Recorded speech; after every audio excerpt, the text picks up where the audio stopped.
Well, hello everybody. Welcome to week 2 of geodetic surveying. This week we are focusing our studies on the Navstar book. We're going to look at chapters 2, 3, and 5. Um, I want to break this down. I'm going to make this into 3 separate videos, one per chapter. That way we don't have one long, boring video to try to watch covering everything. Break it down a little bit. I'm trying some new things this semester, so I hope this all works out. A couple things here with the Navstar book. I understand this thing was published in 1996. That's that's the same year that I started surveying full time out in the industry. Been doing this a long time. I understand that this book is a little antiquated. However, it still has a lot of the same basic fundamental historical information that holds today. Uh, I will add some additional resources that have some more modern uh, information, things that have been updated. Um, Something else I want to do this week when we go through these chapters, I'm going to have a little assignment where I'm going to offer up a couple questions, and what I want you to do is just write a response to each question.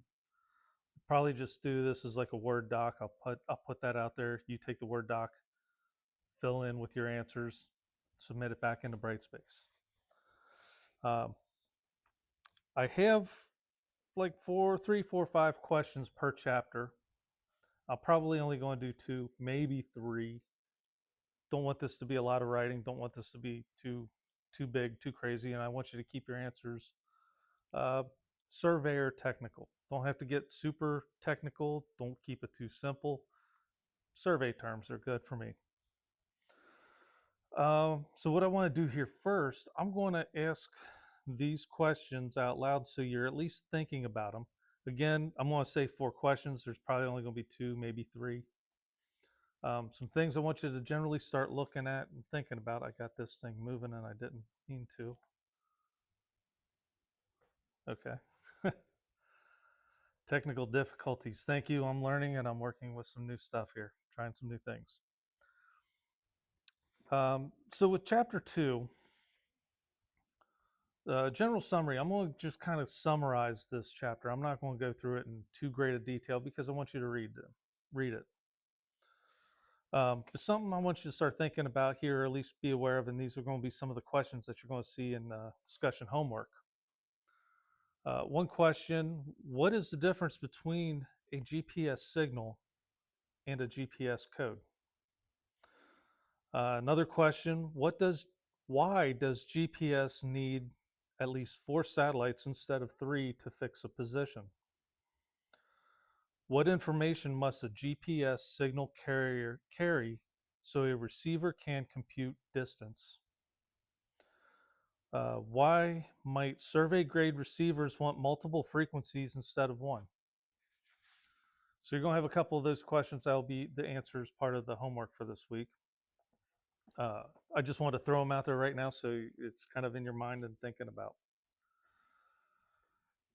So Navstar Chapter 2, we're looking at the GPS, again, saying GPS is the United States specific satellite constellation.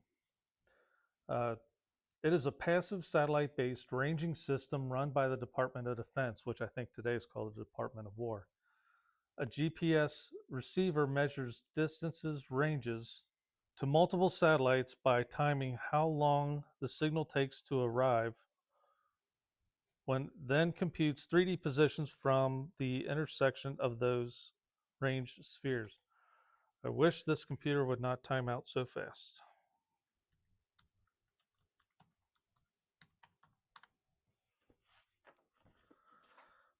What I have up here on the screen where the computer timed out is a website. It's gps.gov. There's a link to it in week 2. This also has some more information on it, more current information, if you will. Some of the more later things going on. I'm going to warn you, if you kind of like to survey nerd out and read a lot of stuff, this has a lot of information on it, and in each page is it's explaining things there's a link to something else. I got lost down the rabbit hole just clicking on links, reading more stuff. Oh, what's this? What's this? What's this? So be careful. So back to chapter 2, talking about the GPS basics. The GPS receiver is a precise range measure between antenna and satellites. The position comes from the distance, which is the signal travel time times the speed of light.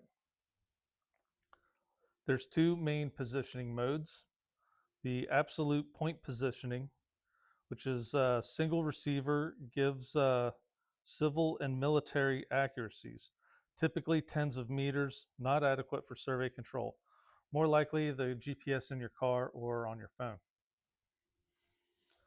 Differential relative positioning are two or more satellite or two or more receivers observing simultaneously. Solves for coordinate differences, baselines.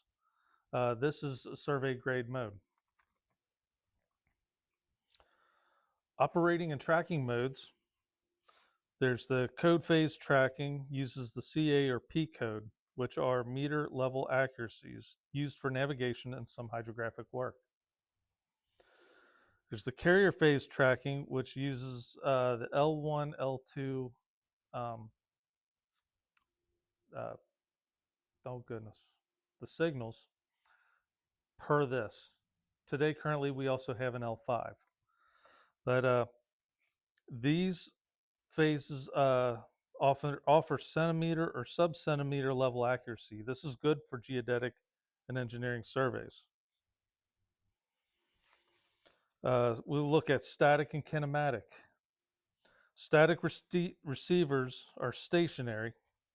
They usually observe for longer times. They have the highest level of accuracy. Kinematic is motion. Receivers moving, so whether that's in vehicles, backpacks, vessels for navigation type things, your car, your cell phone. Real-time positioning for navigation and machine guidance.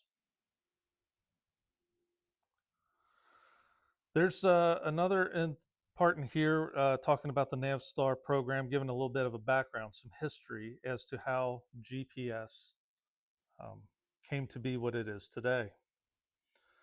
It evolved from a couple different iterations. There was the Navy, I'm going to probably mispronounce this wrong, say it wrong, the Timiton and Air Force programs.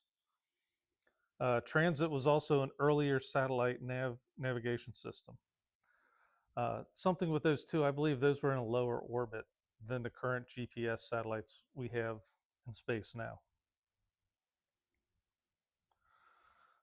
This by this here says now maintained by the Navstar GPS Joint Program Office, designed for global all-weather positioning for U.S. NATO forces, but it is also mandated for broad civilian use.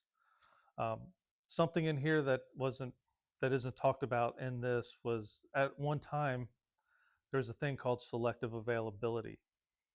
They put a spoof in there, if you will, that would not let you get closer than say 30 meters. I don't remember what the exact thing was, accuracies you could actually obtain. I believe it was around 2000, President Bill Clinton signed off to turn the selective availability off, which allowed civilian users to obtain centimeter, sub-centimeter accuracies. Kind of fascinating. It's 2000, so it was only 26 years ago now. But that was actually a thing in the beginning of GPS and GPS surveys.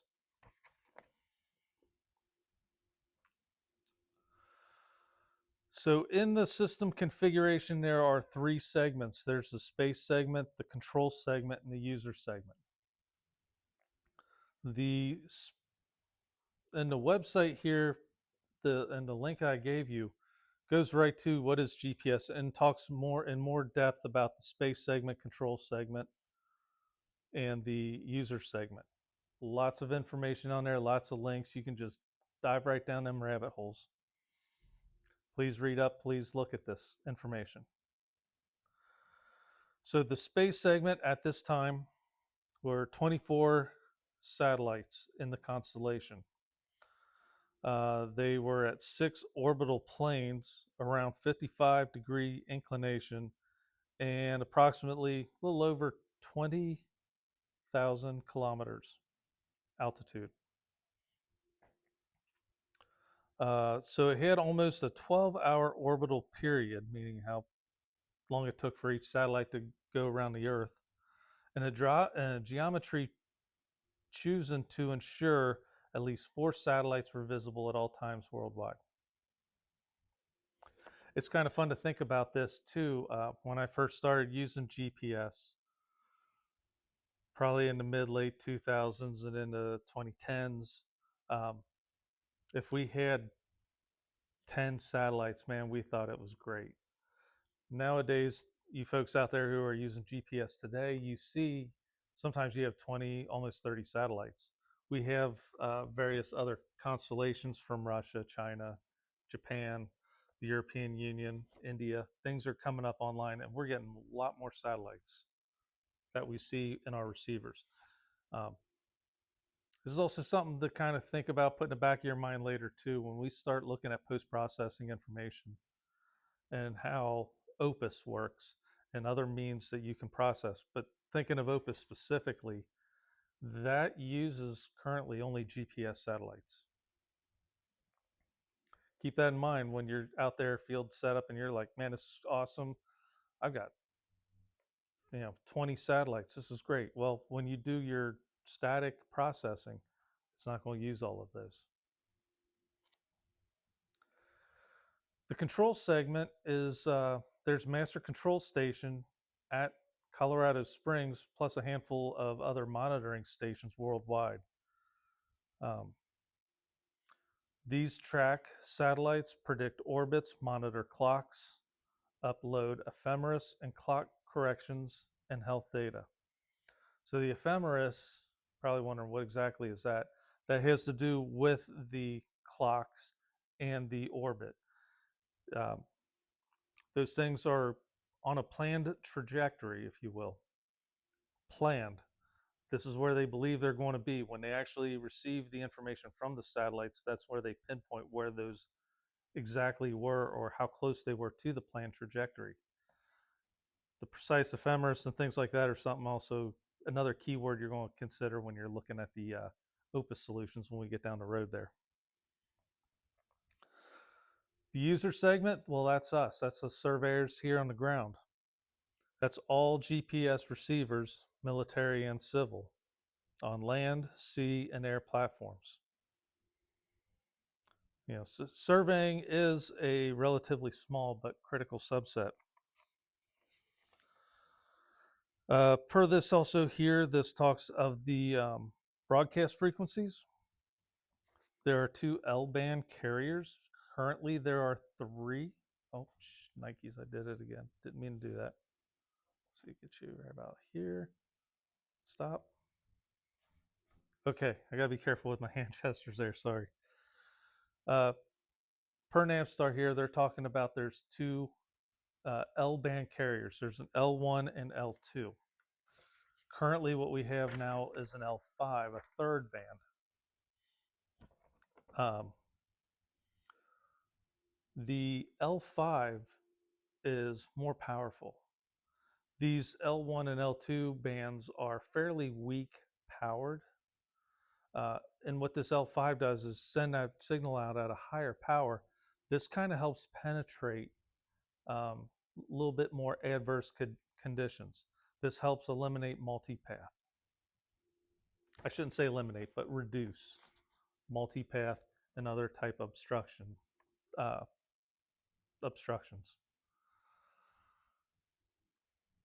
Within those, there are codes. There's the CA code, which is a coarse acquisition. It's a civil and a lower level precision. There's that CA code is on the L1 band only. The P code is on the L1 and L2, which is a precise code for higher precision. is encrypted as a Y code under the anti-spoofing for authorized users. A lot of that stuff's kind of out of there. There's also an M code, which is for military. Both carriers carry a navigation message with the satellite ephemeris and clock correction coefficients, the health and status of each satellite, an almanac, all the information of each satellite, and ionosphere model parameters. It's what the atmosphere of the Earth is doing there. Um, so, absolute versus differential positioning. Um, Typical 3D errors are 10 to 100 meters, which they say are good for navigation, reconnaissance, not control.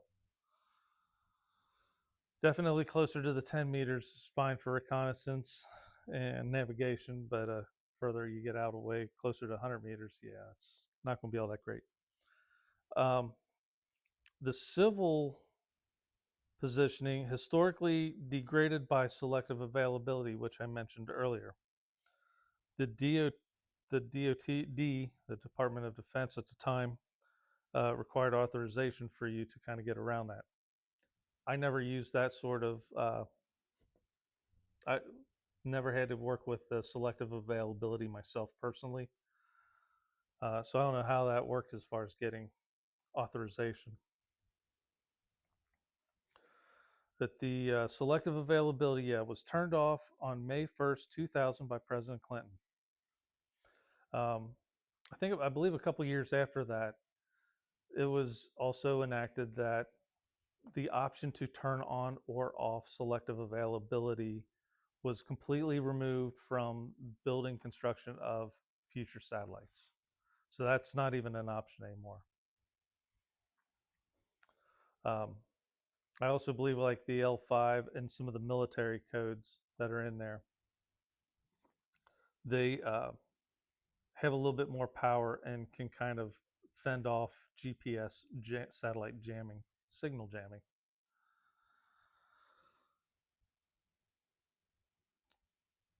So with differential positioning, like mentioned earlier, two receivers simultaneously observe the same satellites. Um, there are many errors, including orbit, clock, and atmosphere, which are common but are largely cancel out in the differences. Um, so carrier phase differential, which is centimeter to sub-centimeter level, the backbone of modern control surveying.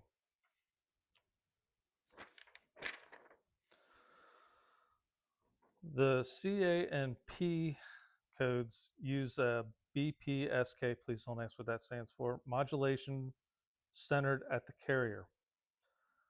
P code has a higher chip rate and a much longer code, reducing ambiguity and improving precision, but with more demanding acquisition. The M code uses a binary offset carrier modulation, placing most signal energy away from the center frequency so it can be transmitted at higher power without clobbering the legacy CA and P receivers, and is more robust against jamming and interference. The M code also supports directional spot beams with local boosted power for operations in contested environments, which the P code cannot do.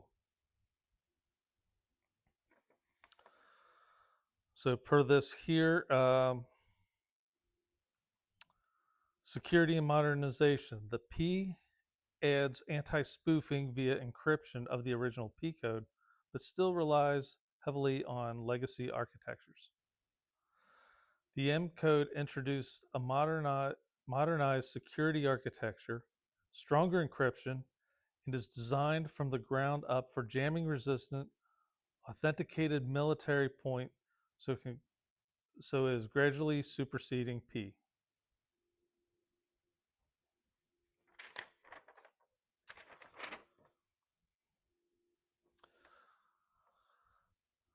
So, which bands carry which codes, you may ask? I'm glad you asked.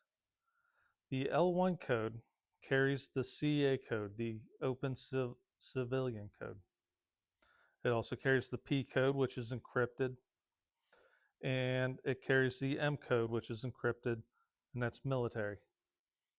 Um, plus newer civil L1C signal on the modern satellites.